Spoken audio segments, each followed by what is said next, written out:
Hi, this is Sascha Segan from PCMag.com showing you how 3D Touch works on the new iPhone 6s. Now 3D Touch is different from long press. It's actually physically pressing down on the screen. If you long press on things lightly, it still turns into the wiggly thing where you can move things around and rearrange them on the home screen. But if you press down on an icon, it pops up these little options, which Apple calls quick actions. Now, right now, quick actions are mostly available for Apple's built-in apps. Let's step through them. Messages will show you some of your most recent messages. Calendar lets you add an event. Photos shows you your most recent photos or your favorites. Camera lets you jump into selfie or video mode. That's really convenient. Oh, now when I tapped on weather, it gave 3 little quick vibrations, and that means that it doesn't have a quick action.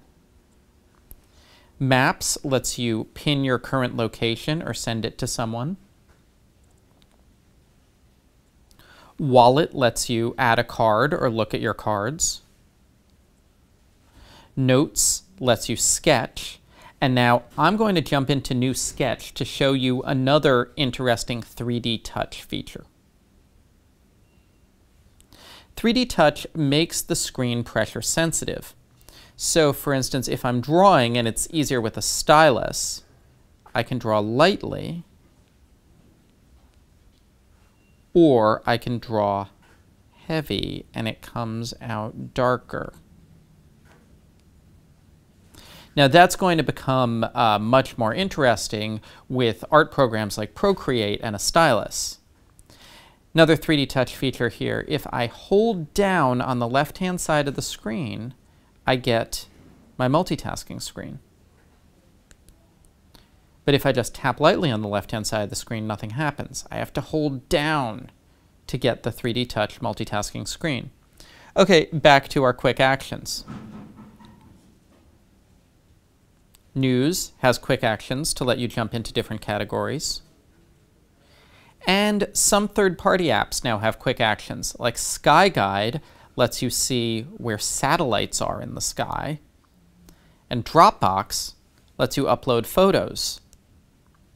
So that's quick actions.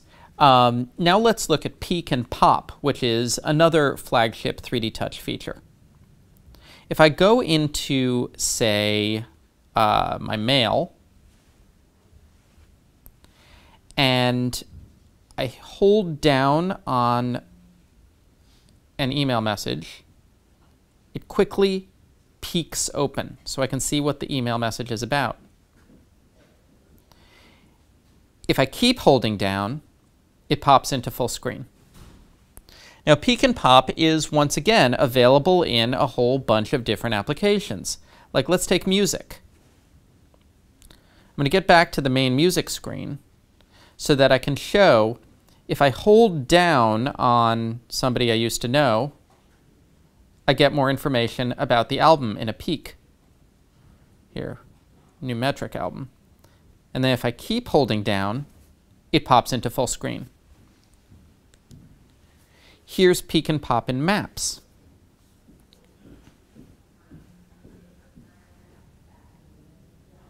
I'm going to Athens some point soon, so I was looking at things in Athens in Maps.